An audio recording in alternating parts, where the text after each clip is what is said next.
stations in Durban, which will host the conference on Friday.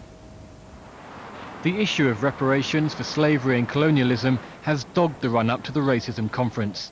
Several former colonial powers had warned they would boycott if they were asked to pay compensation to the countries they once occupied.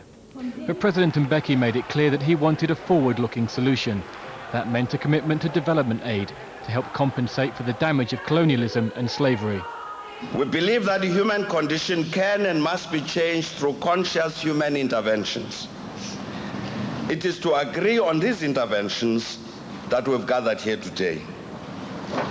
I would like to believe that a common outcome we all seek is a measurable commitment within countries and among all nations that practical steps will be taken and resources allocated actually to eradicate the legacy of slavery, of colonialism and racism that condemns billions across the globe to poverty and to despair.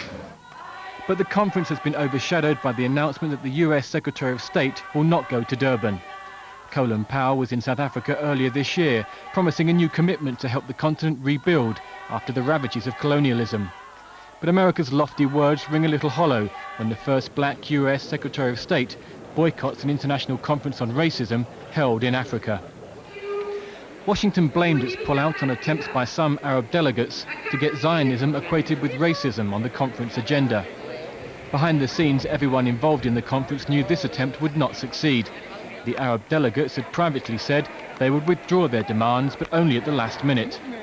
In the end, the conference agenda has been hijacked by the war of words in the Middle East.